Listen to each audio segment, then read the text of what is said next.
What's up,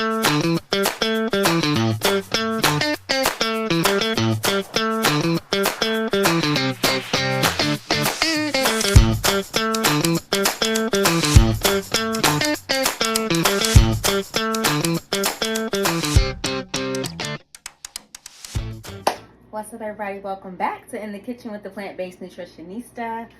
I'm Ethel Richards, the Plant Based Nutritionista, and I thought I should just show you how I do my stuffed acorn squash so you can see the process. So I steamed some black beans today. It's important to cold shock these, by the way, once they're done so they don't get too mushy. I also steamed some black eyed peas today. Steamed, you know what I'm saying, boiled. And then this is really just like a leafy green rice soup I made. It's nothing too, intricate. It's just turmeric rice with collards in it mostly, I think. And all I do is put the contents in a bowl. I bring it over here to the microwave. And I nuke it. I nuke it for like 2 minutes or so. Yeah. And then this is the acorn squash here. It is done. And these are some roasted, over roasted, but that's fine. A little browner than they normally are. These are golden beets from Bread and Butter Farms. Acorn squash is from Bread and Butter Farms. The collards are from Bread and Butter Farm as well. So I'm excited to eat this acorn squash. My farmer hooked me up. He said, hey, I got you covered this week. I'm like, what? So he hooked me up with some acorn squash. Here's the other one. This one I haven't made yet. This is what it looks like. So I found, it's new to me, but if you keep these refrigerated, I just left it in. I actually forgot they were in the bag that came with all the produce from the farmer's market with my CSA. And as I was making sure I was eating everything and pulling stuff out to prepare at the top of the week, I was like, oh my gosh, I forgot my acorn squash was in here. So I pulled it out and I was like, wow. So it doesn't yellow as fast under refrigeration. Who would have thought? Now, all y'all farm people, literally be out there, you knew that, but I didn't know that. I normally kept them tabletop because I was eating them a lot faster and they would just turn yellow and all that. They were still so super good. So little trick I just learned. Hey, all right, so let's do this nuke, and all we're gonna do is stuff it. So I'm gonna bring you back over so you can see the whole process. I brought these down. I wasn't sure if I was gonna use it or not, but we're done with these. And these black beans and the black eyed peas are not seasoned. They have no seasoning. I didn't do anything. I just steamed them because I like to build the flavor as I eat it throughout the week. So this goes back in the refrigerator. And now we're going to grab the bowl out of the microwave. Here we go. Here we go.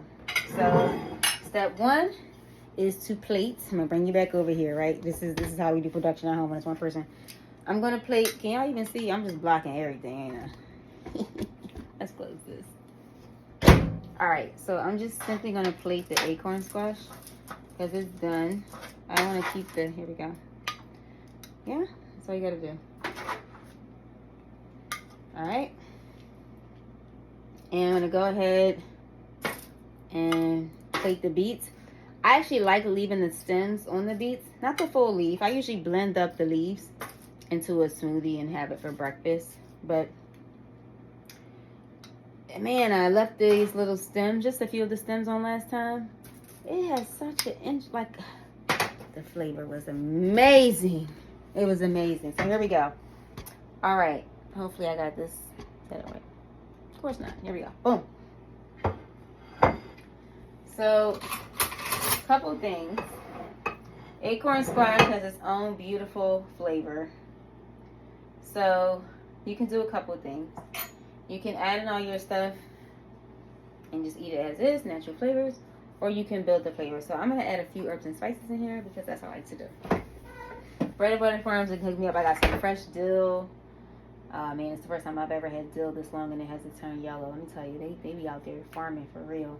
This is some fresh oregano. My. Last time I think I stuffed the acorn squash before I made it. Oops. So I'll cut some of that up. All right. So I mean, you can rinse it, but I normally just go ahead and use it because it's harder to maneuver when it's wet, but it's fine. All right, y'all watching the girl? So I'm literally just gonna drop these in here. It's really no method, just I want to taste some fresh oregano at the bottom. Okay, the whole thing came off. The stem is edible, so you're welcome to just break that apart, drop it in. Same with this one. A little bit more on this one. I left one off. That's okay. He can go in. Alright, same thing.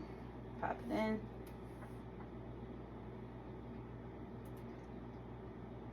we're just going to build the flavor. I just like to have fun in the kitchen. I'm not going to rinse the dill because it's a little harder to handle for sure when it's super wet. Or when it's wet, period. So I'm going to go ahead and just use it. This is probably way too much dill for this. I'll put that back in the refrigerator. Alright, so we got some fresh dill. And now, oh, this is where we build the flavor some more. So we're going to do garlic. We're going to do sambar. Cumin, of course. And let's do some,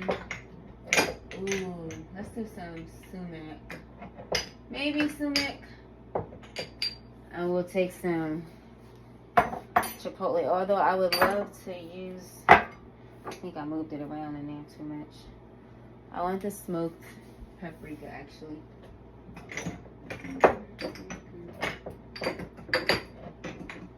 Oh well.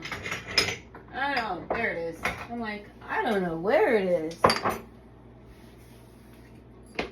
And I can turn the oven off, I think. Yeah, we're done with that. Oven off. Oven light off. I still got a couple more things to knock out, so I'm just gonna get into eating. Alright.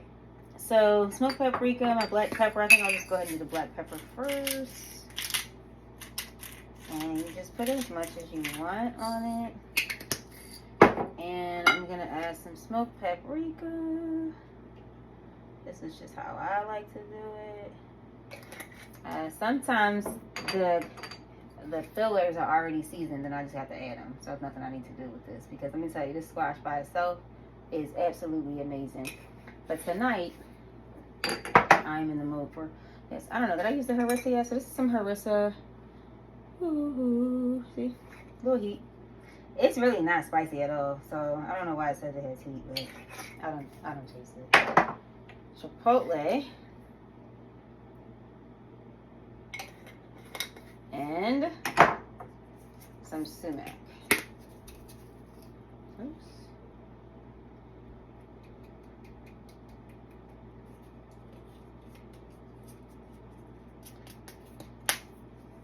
All right, now my favorite, garlic.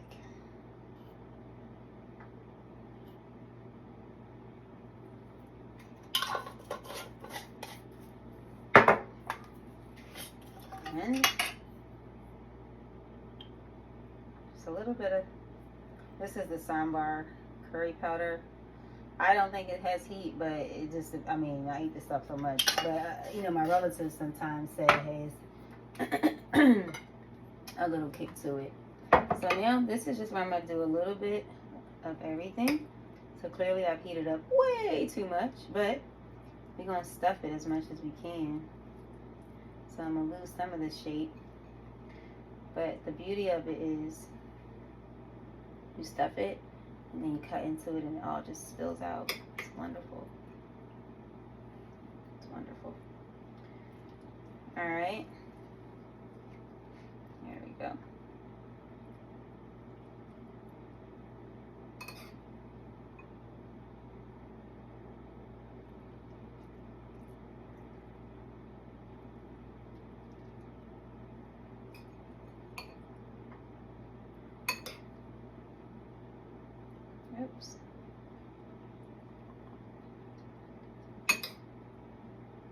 going to be so much food. I'm going to be up for a while. All right. Definitely rinse off the green onions.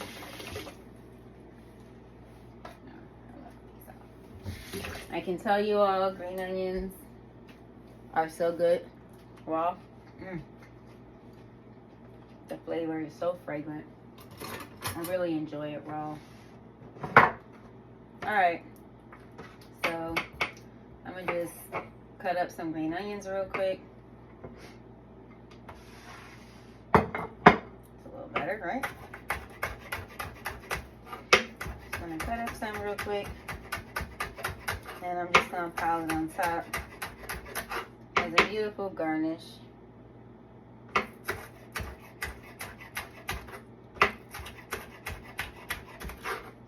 Definitely not all the same pieces, which is something I got dinged on a lot in culinary school for. But it's all good.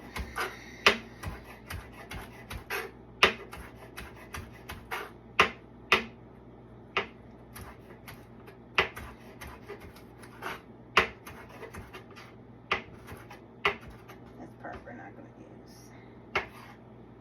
Alright.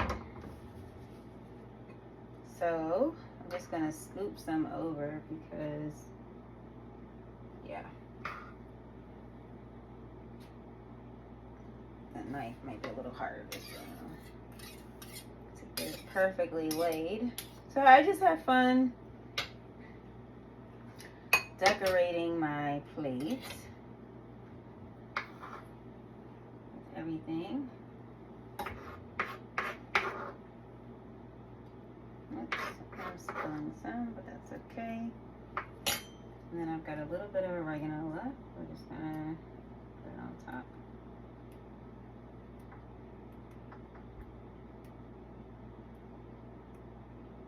Alright.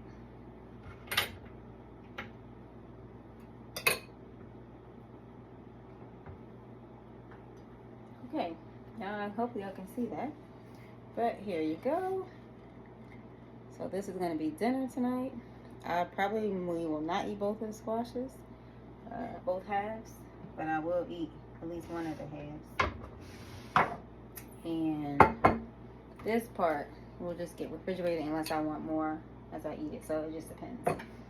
That's it. Thanks for joining me in my kitchen. I am the Plant Based Nutritionista, here to inspire you to take your health back one meal at a time by eating more plants, moving your body, and of course, drinking that water. Until next time. Bye.